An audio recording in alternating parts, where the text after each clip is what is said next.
at Cafe Creekside, located in downtown Gahanna. This 1823 building was originally known as the Riverside, the original residence of Gahanna pioneer David Pugh. For years, the Riverside served the community as a tavern and hostelry. David Pugh built a covered bridge that once spanned Big Walnut Creek, and from this spot, Pugh collected tolls for many years.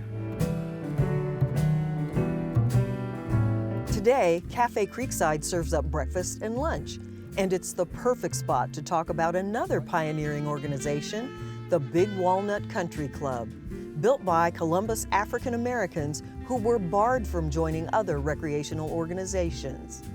I've invited Mayor Tom Kneeland and Niel, Jurist from the city of Gahanna to learn more about this fascinating story. But I wanted to find out exactly when was the Big Walnut Country Club founded and by whom? I didn't really learn of Big Walnut Country Club until we started digging into it here about a year and a half ago, and it was in the 1920s when this all came about.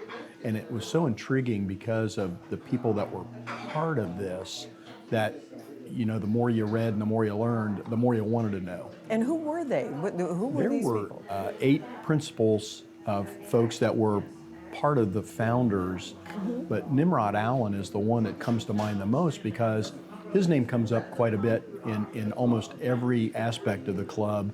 And the thing that was so impressive to me was the fact that he was one of the founders of what is now the Columbus Urban League and was originally the Urban League, and then it became what it is now today, you know, in the 2000s. Niel, why would a group of African Americans get together and start a country club out of anything you could have done? Well, I think if you think of the times, it's kind of remarkable. I mean, if we're thinking about the 1920s, it was a really volatile time, especially to be Black in America. The Harlem Renaissance, the Jazz Age helped to really bring notoriety to many musicians and artists who typically wouldn't be recognized. And I think also during that time, you had Black fraternities and sororities. So every member, with the exception of one that founded the Black Walnut Country Club, were members of Alpha Phi Alpha fraternity, Prince Hall Masons, and very active in their communities. So I think if you think about all those factors, it was the right time. Then it makes sense. It does. But these were all golfers? Is that what everybody did? That was,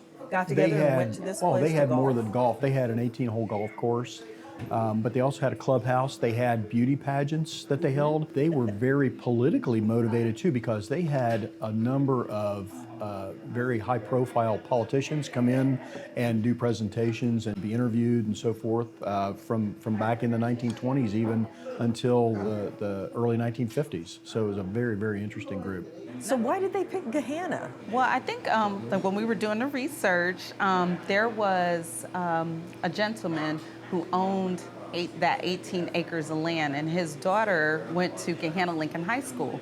And so they bought the land from him. So I think it was just like the right opportunity. And it started off with the Rocky Fork Outing Club.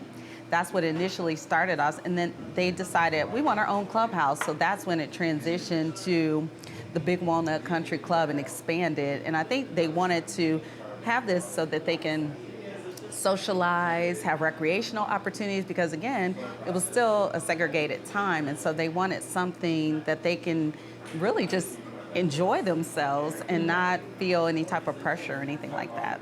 And who got to go there? Because I know everybody thinks, or a lot of people think of the African American community as kind of monolithic, but it is also stratified by income and social status and professions. So was it only for the professional people, or could anybody come there and use it and go to their events? It seemed like the majority of folks were in that professional group, and it was the doctors, the lawyers, the executives from insurance companies and things like that that were part of that environment and were able to belong and participate. I know a couple of years they had like Democratic functions there. There were some Democratic conclaves there, so they started to open it up.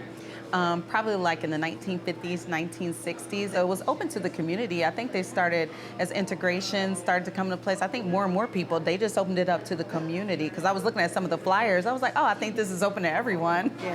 What was it that ultimately caused the demise? I know there must have been multiple factors.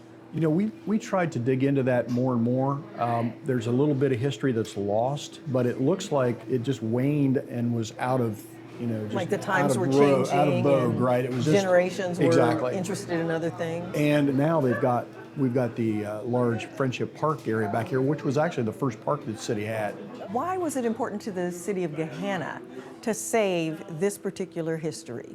Yeah, Gahanna is a very, very diverse community, and it's important to me to talk about the history of Gahanna. And because this had such prominent people at the time that they were here with their country club, it just seemed like that's just a story that just has to be captured historically for us, and to be able to continue to tell that story to generations to come, because it was just lying in a pile of papers for all these years, and without having some method for us to put it together, I just felt like we were going to lose all that history, and it was just so important. No, it's definitely an important part of our history, and I think up until now it's been pretty forgotten. I mean, not a lot of people know about this, and I consider myself all things. Yes. I know like all the facts that's happening, you know, in my community. So this is just one piece of history that is very important for people to know where they come from, and I think they should be proud. One of the first Black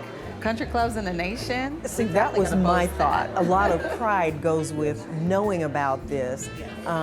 It hasn't all been negative, and there have been some real achievements and some really beneficial things for the community. Well, I want to thank you both for sharing this history with us. I think it's fantastic that you're doing this, and I look forward to it becoming public information so we can get in there and dig in and find out more. I really appreciate, you know, you doing this, because it means a lot to the city, it means a lot to me, and it means a lot to our community. So thank you so much. You're so welcome. Thank you.